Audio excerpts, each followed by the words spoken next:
Hello বন্ধুরা, বাংলা নিউজে আপনাকে স্বাগত। শুরুতে সংবাদের শিরোনাম, পরে বিস্তারিত জানিয়ে দেব আমাদের হাতে থাকা সর্বশেষ গুরুত্বপূর্ণ আপডেট বাংলা সংবাদ। জানা যাচ্ছে বিএনপি সেই দল যারা উড়ে এসে জুড়ে বসেনি, এবার ঘোষণা দিলেন মির্জা ফখরুল।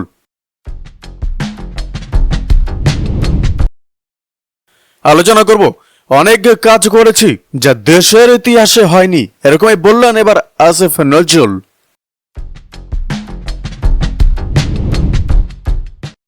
বিস্তারিত আলোচনা করব, জামায়াতের মেরুদণ্ড ভেঙে দিতে হাসিনাকে পরামর্শ দিয়েছিলেন এনু।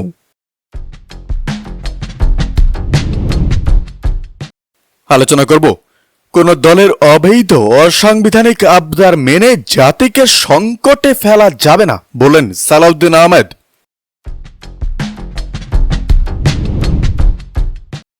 বিস্তারিত আলোচনা করব, চাঁদাবাজির প্রতিবাদ করায় বিএনপি নেতার ওপর হামলা, আহত ৩।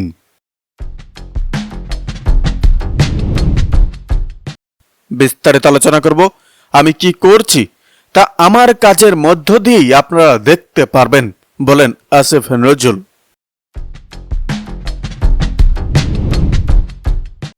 সর্বশেষ আপডেট আছে, সংবিধান সংশোধন ব্যতীত নির্বাচন হলে সেটি হবে প্রহসনের নির্বাচন বললেন নুরুল ইসলাম বুলবুল।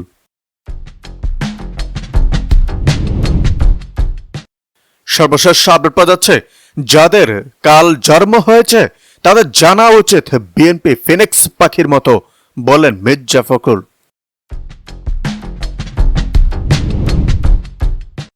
আরো রয়েছে, জামায়াতের ইন্ধন দেখা যাচ্ছে আওয়ামী লীগ পুনর্বাসনে বললেন রিজভী।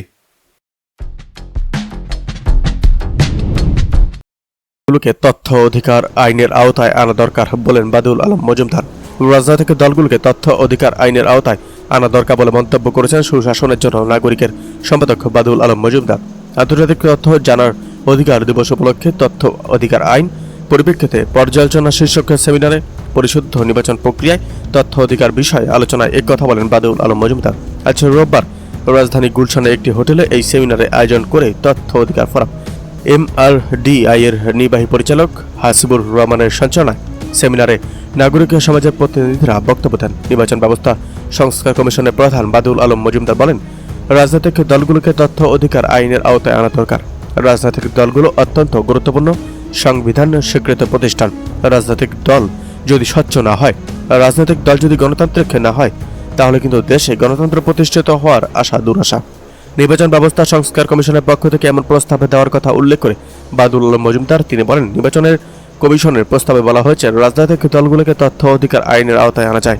অন্তর্বর্তী সরকার দ্রুততম সময়ের মধ্যে উদ্যোগ নিয়ে তথ্য অধিকার কমিশন গঠন করবে বলে আশা প্রকাশ করে বাদুল আলম মজুমদার। তিনি বলেন, পক্ষপাত দুষ্ট ব্যক্তিদের বাদ দিয়ে যারা নির্দলীয় সেরকম সাহসী ব্যক্তি নিয়ে তথ্য অধিকার কমিশন গঠন করতে হবে, আর এর জন্য সবাইকে সোচ্চার থাকতে হবে। বিগত নির্বাচন কমিশন পাতানো কমিশন ছিল বলে মন্তব্য করেন বাদুল আলম মজুমদার। এ প্রসঙ্গে তিনি বলেন, গত নির্বাচন কমিশন পাতানো কমিশন ছিল, এজন্য তিনি তথ্য কমিশনে গিয়েছিলেন কিন্তু তথ্য পাননি, যে কার নাম কে প্রস্তাব করেছে। তথ্য কমিশনের তথ্য না পেয়ে আইনি লড়াইয়ে গেছেন বলে উল্লেখ করেন বাদুল আলম মজুমদার। তিনি বলেন, আদালতে গিয়েছেন কিন্তু এখন পর্যন্ত রায় পাননি। তিনি জানেন না যে রায় পাবেন কিনা, কিন্তু তিনি লেগে আছেন যাতে এই তথ্য অধিকার আইন প্রয়োগ করা হয়। 2018 সালে জাতীয় নির্বাচনে নানা অনিয়মের বিষয় উঠে আসে বাদুল আলম মজুমদারের বক্তব্যে। তিনি বলেন, 218টি কেন্দ্রে শতভাগ ভোট, 1200 কেন্দ্রে বিএনপি শূন্য ভোট, এমনকি আওয়ামী লীগের 2টো কেন্দ্রে শূন্য ভোট পেয়েছে। এসব অনিয়ম উদ্ঘাটন করতে পেরেছেন, ফলে স্বৈরাচার বিতরণের ক্ষেত্রে যে ন্যারেটিভ তৈরি করা দরকার তা হয়েছে। তারা এদিকে অবৈধ আরেকদিকে মানুষের ভোটাধিকার হরণ করেছে। এসব ন্যারেটিভ গুরুত্বপূর্ণ ভূমিকা পালন করেছে। জনগণের কার্যালয় এবং জনগণের কার্যকর অংশগ্রহণ সুশাসনের পূর্ব শর্ত বলে উল্লেখ করেন বাদুল আলম মজুমদার। তিনি বলেন, শাসন প্রক্রিয়ায় জনগণের সক্রিয় অংশগ্রহণের জন্য তথ্য দরকার। তথ্য অধিকার আইন হতে পারে এই প্রক্রিয়ার মাধ্যমে। তাই সুশাসন প্রতিষ্ঠার জন্য তথ্য অধিকার আইন অর্থাৎ তথ্য অধিকার নিশ্চিত করার কোনো বিকল্প নেই। পাশাপাশি জনগণের কাছে জবাবদিহি নিশ্চিত করারও দাবি জানান তিনি। নির্বাচনের জন্য প্রার্থী সম্পর্কে নাগরিকের তথ্য পাওয়ার বিষয়টিকে গুরুত্বপূর্ণ বলে উল্লেখ করেন সুজন সম্পাদক। তিনি বলেন, ভারতের আদালত সুস্পষ্টভাবে বলেছেন, প্রার্থীদের সম্পর্কে ভোটারদের তথ্য প্রাপ্তির অধিকার বাক্সহীনতার অংশ। তারা নির্বাচনের ক্ষেত্রে প্রার্থীদের সম্পর্কে ভোটারদের তথ্য প্রাপ্তির অধিকারকে মৌলিক অধিকার হিসেবে স্বীকৃতি দিয়েছেন।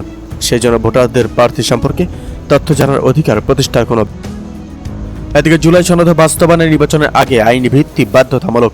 জাতীয় গণতান্ত্রিক পার্টি অর্থাৎ জাগপা সভাপতি ও দলীয় মুখপাত্র রাশেদ প্রধান বলেছেন, জুলাই সনদে যারা নোট অফ ডিসেন্ট দিয়ে ক্ষমতায় আসতে চায় তাদের দ্বারা সংস্কার নয়, বরং পুরনো বন্দোবস্ত নতুন করে কায়েম হবে। অতএব জুলাই সনদ বাস্তবায়নের লক্ষ্যে নির্বাচনের পূর্বে আইনি ভিত্তি বাধ্যতামূলক। বুধবার সকাল জাগবার পল্টনস্থ কার্যালয়ে 7 দাবি আদায় 12 দিনের কর্মসূচি সফলের লক্ষ্যে আয়োজিত সাংগঠনিক সভার প্রধান অতিথির বক্তব্যে তিনি এসব কথা বলেন।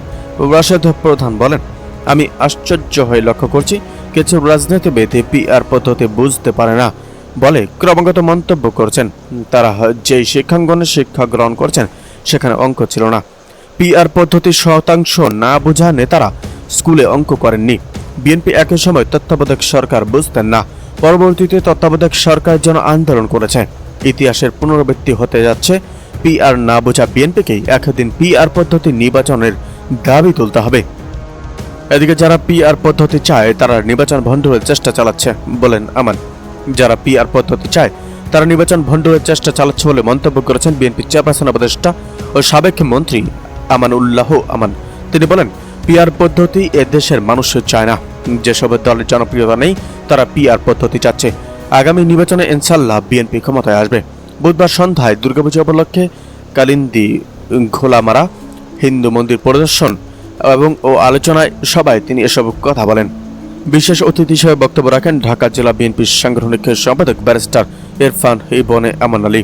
তিনি খোলামারা কালিন্দী বিশাল হিন্দু মন্দির এবং খাগাইল হিন্দু মন্দির, ব্রাহ্মণ কেত্তা নিতেন চন্দ্রবর্মন হিন্দু মন্দির এবং আরও কিছু হিন্দু মন্দির পরিদর্শন করেন। এদিকে এমন মানুষও আছে যারা বলছে 5 বছর থাকুন, 10 বছর থাকুন, 50 বছর থাকুন। জাতিসংঘের সাধারণ পরিষদের 80তম অধিবেশনে যোগ দিতে নিউ ইয়র্কে সফর করেন প্রধান উপদেষ্টা অধ্যাপক মোহাম্মদ ইউনূস। অধিবেশনের ফাঁকে ডিজিটাল সংবাদ মাধ্যম জিটিওর মেহেদী হাসানকে একটি সাক্ষাৎকার দিয়েছেন তিনি। জিটিওর মেহেদী হাসানকে দেওয়া সাক্ষাৎকারে জুলাই গণঅভ্যুত্থান, আওয়ামী লীগের সরকারের পতন, অন্তর্বর্তী সরকারের প্রধান উপদেষ্টার দায়িত্ব নেওয়া, শেখ হাসিনাকে ভারতে আশ্রয়, আওয়ামী লীগের কার্যক্রম নিষিদ্ধ করা, নির্বাচন সহ সারা বিষয়ে কথা বলেছেন মোহাম্মদ ইউনূস। নির্বাচন আয়োজনে কেন 1.5 বছর সময় লাগছে তার ব্যাখ্যা এই সাক্ষাৎকারে দিয়েছেন প্রধান উপদেষ্টা। সাক্ষাৎকারের এই অংশ প্রথম আলোর পাঠকদের প্রশ্ন এবং প্রশ্নোত্তর আকারে হুবহু তুলে ধরা হলো। মেহেদী হাসান, আপনার পরবর্তী এবং অন্তর্বর্তী সরকার এখন 1 বছর ধরে ক্ষমতায় আছে। আপনি বলেছেন যে ফেব্রুয়ারিতে নির্বাচন অনুষ্ঠিত হবে, এটি আরও পরে হওয়ার কথা ছিল, কিন্তু আপনি এটিকে 2026 সালে ফেব্রুয়ারিতে এগিয়ে এনেছেন। এদিকে মেহেদী হাসান বলেন, কিন্তু আপনি এই সাক্ষাৎকারের শুরুতে যেমন বলেছেন বাংলাদেশে অনেক মানুষ এখনই পদক্ষেপ চান, আগামীকাল নয়, 6 মাস পরেও নয়। সমালোচকরা বলছেন এটি অনেক দেরি, নির্বাচনের জন্য আরও 6 মাস অপেক্ষা করাটা অনেক দীর্ঘ সময়। মানুষ অস্থির হয়ে পড়েছেন, আমরা কেন আগে নির্বাচন করতে পারছি না। নেপালে যেখানে এই বছরের কিছুদিন আগে সরকার ক্ষমতাচ্যুত হয়েছে সেখানকার